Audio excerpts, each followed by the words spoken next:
Good morning বন্ধুরা। আজকে রবিবারের সকাল।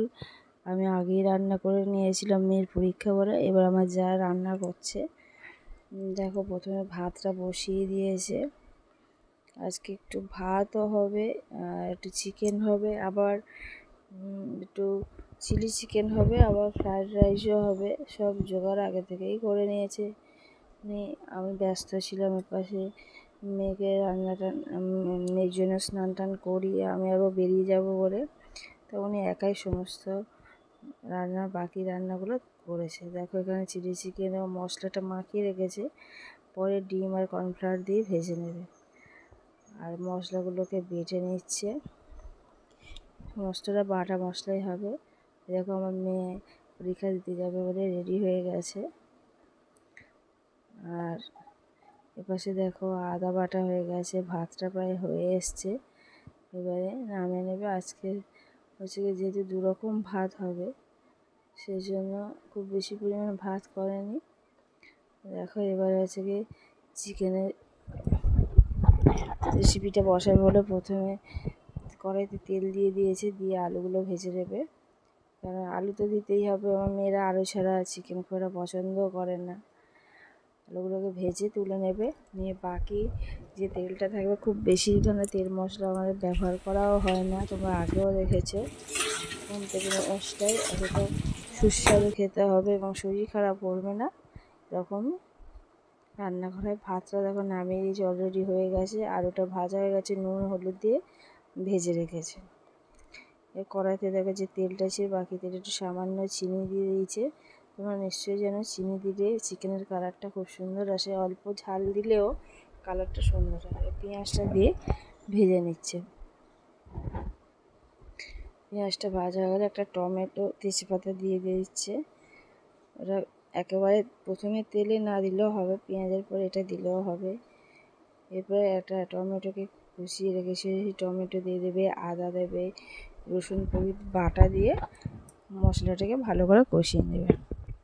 এবার বন্ধুরা, আমি হয়তো করতাম বাড়িতে থাকলে এই চিকেনটা, সাধারণত আমিই করি আর আমার জায়ের মেয়েও করে, কিন্তু আমরা আজকে দুজনেই ব্যস্ত বলে দেখো আমি শাড়ি পরছি, আমার মেয়ে শাড়ি ঠিক করে দিচ্ছে। এবার আমার যা রান্না করছে, মোটামুটি নুন আর হলুদ আর লঙ্কা আগে থেকে বাটিতে গুলে রেখেছিল, সেটা দিয়ে দিল, দিয়ে চিকেনটাকে দিয়ে দেবে। চিকেনটা কষা গেলে একটু কাশ্মীরি লঙ্কার গুঁড়ো দিয়েছি, যাতে কালারটা আরও ভালো হয়। দিয়ে মোটামুটি মিনিট 5 কষিয়ে তারপরে চিকেনে জল দিয়ে দেবে। আর ওপাশে দেখো চিলি চিকেনটা ম্যারিনেট করা ছিল, এবার কিছুটা একটা ডিম ফাটিয়ে দেবে, দিয়ে কর্নফ্লাওয়ার দিয়ে ভালো করে মাখিয়ে নেবে। নিয়ে চিলি চিকেনটাকে ভেজে নেবে।